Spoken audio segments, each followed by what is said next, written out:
Now that you have your trucks, you got your authority, you got your insurance, you have your credit and your fuel cards, you got your drivers, everything's pretty much lined up, ready to go. Now you have to go and get some freight for your trucks. One of the most common ways in the past, most guys, they would take their trucks and maybe put them on with a trucking company and kind of let the trucking company find them freight and hook them up with customers. Another way you can find freight is to find a good broker, sign on with them, and then they'll find you freight, within their system or within their system of customers that they have. You can also sign up with a dispatch service. You sign your trucks on with them, and then they'll start getting your trucks moving with some freight within their network of customers. And you can also look for freight in the load boards, and you can also do a go around, cut dispatchers or brokers out completely and just go straight to the customer. You go look up shippers and manufacturers in your town, see if they got freight to move, and I'll give an example of that also.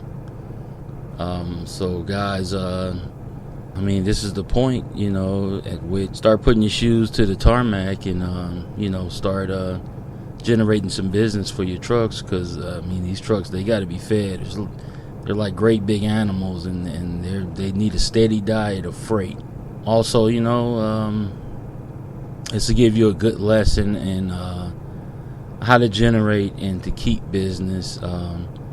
It's a good lesson. It's a lesson that you're going to keep with you for the life of your for the life of your trucking business. So, guys, sit back and grab a big bowl of popcorn, and we're going to go find some freight for you guys. Okay.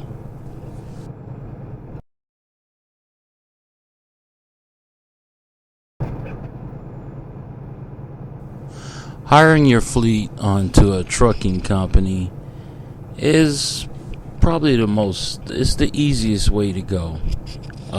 You can go either on the company side, or you can apply to be an approved carrier.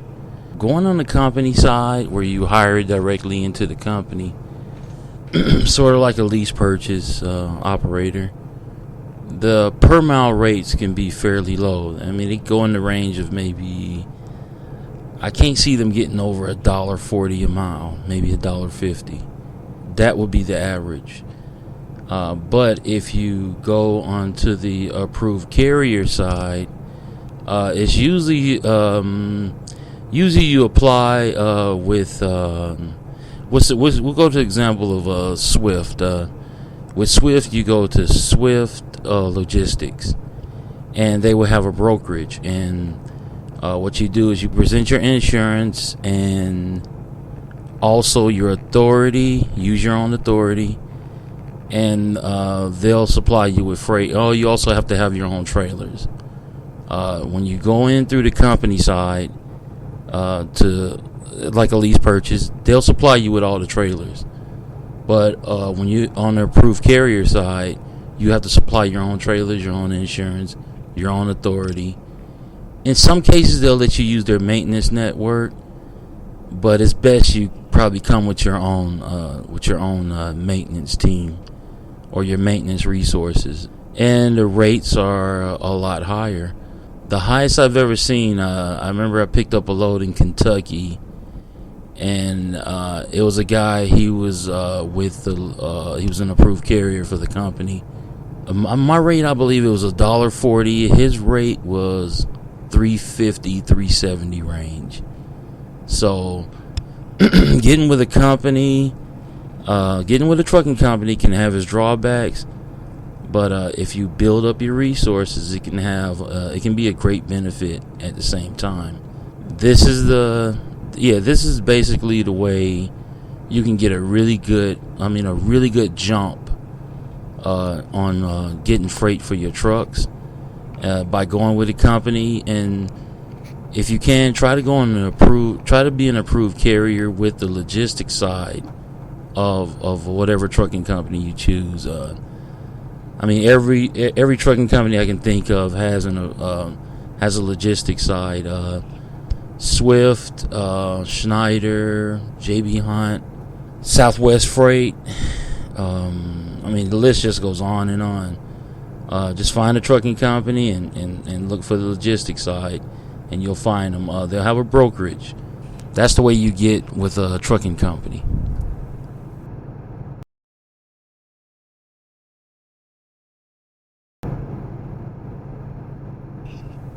Another way to generate freight is to go directly with a brokerage. Basically, you got to kind of over the last few years, the transportation or freight brokerage industry, it's gotten a shady reputation.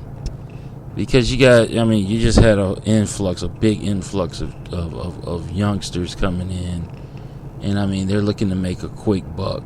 What they've done is just, I say a few unscrupulous individuals have figured out a way to kind of game the system.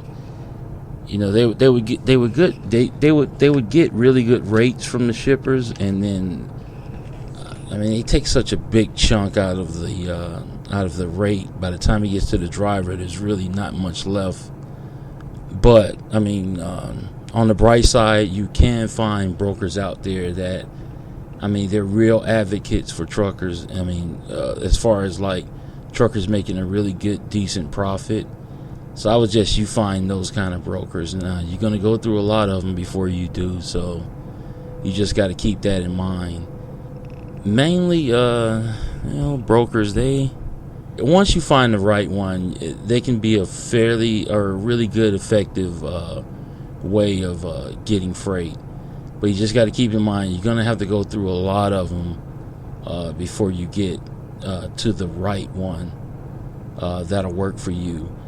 Generally, you want to deal with a broker who's not, I'm not going to say a little familiar with trucking. You want one that's very, very familiar with trucking. You got to remember, this guy, he holds all the profits you're going to make for that week. He holds those profits in his hand until he passes them on to you. So you got to make sure you have a broker that you can get a good relationship going, and make sure this guy is, on top of his game as far as getting freight in your truck, getting you moving, and getting your truck loaded up. Getting your load going back before you even get to your final destination. Because sitting in a truck, it'll empty your bank account faster than you know. Yeah, guys, just be careful when you're dealing with brokers, because there's a lot of sharks out there, and they're looking to take you for every dime they can get out of you and leave you hanging. And that is, in my opinion, that's why a lot of them have a really, really bad reputation. Another thing to keep in mind also with brokers, when you hire onto or when you make an agreement with a broker, you want to have about minimum 2 months operating costs saved up. You have to have your own trailers, you have to have your own insurance, your own authority. Make sure you have all those things in hand. First 2 months, I'm gonna go, people might disagree with me, but if you got 5 trucks, you want to have a minimum to get through the 2 months, and it's going to be thin margin, about $50,000. That'll be $10,000 per truck, and that should get you through the first couple of months. If you're going to have 10 trucks, you want to have $50,000. It could be cash or it could be lines of credit, but you want to have that put away, ready to go, because most brokers, once they see you slipping, as far as keeping your trucks running, as far as the money goes, once they see you slipping, that's when they really, really take advantage of you. because they figure, hey, if you're this unaware and unprepared in the trucking game, then you really won't know. You really won't see none of the tricks that he'll start throwing your way, because you're in such a big need for money. So, guys, don't believe in those fairy tales out there. That you can come get on with a broker and have 3 or 4,000 in your pocket. It ain't gonna happen with a broker, because when they start putting you on freight, they want you running, and they want you running hard. The good brokers, anyway. The bad ones, they don't care how you run. That's just how it is. So, guys, make sure you're ready to go, stacked up, ready to go, so you can start being profitable right from the start.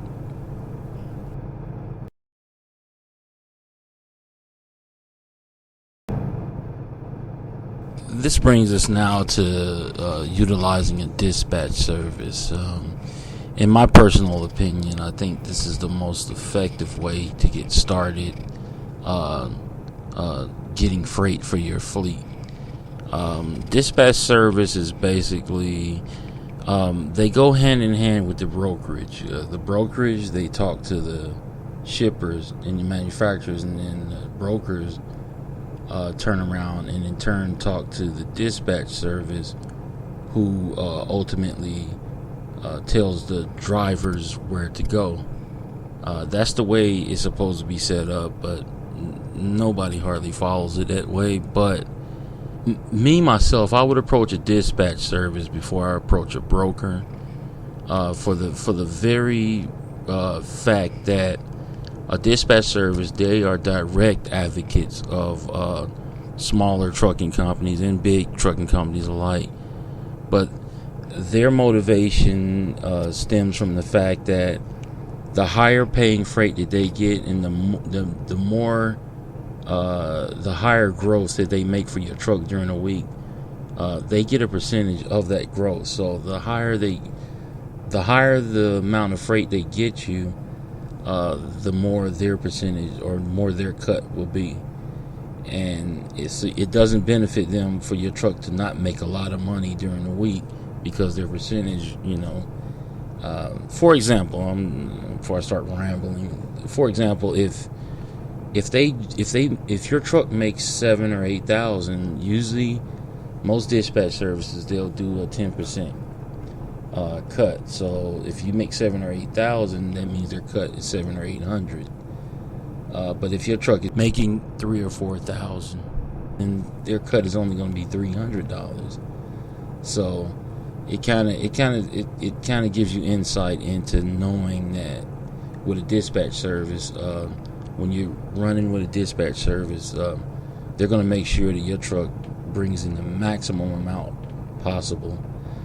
In addition, say you deal only with a broker, you have to do all the paperwork, you have to get all the permits, you have to do all the trip planning. You have to have a big, a folder full of paperwork. And with a dispatch service, they do for a small additional cost, they'll do all that paperwork for you. They have complete back offices where you basically, all you have to do is just drive the truck.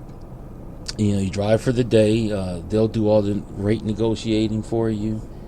They'll do all the permits for you. They'll do, they do everything for you for such a small, something for like, I don't know, $50 or $100 a week. They'll do all that extra paperwork for you. And all you have to do, you drive, you pick up your load, drop it off, and then, hey, you go take your shower and go to sleep. Get up the next day and get to running again. So that's why, in my opinion, I would rather choose a dispatch service before I choose a broker for my freight. Now, yeah, they pay a little bit less than a broker would. Your profit's just a little bit less. But at the same time, you got the peace of mind knowing that all the paperwork's done. You got somebody that's really, really watching out for you. Generally, dispatch services care more for their drivers, or for the guys that have fleets, or guys that are owner operators that have only one or two trucks. They care more for those guys than most brokers usually do. I say performance wise and service wise, between a broker and a dispatcher, there's really no comparison. And the criteria for getting on with a dispatch service is just the same, or is the same as a broker. Bring your own trailers, get your own insurance, your own authority, and also have a couple of months of operating revenue ready to go. And sometimes with the dispatch service, these guys they're ready to rock and roll. In a lot of instances, they'll front you the cash. It's pretty much up to you how you negotiate that deal with a dispatch service, but they're a little more lenient than brokers. So just keep that in mind, guys.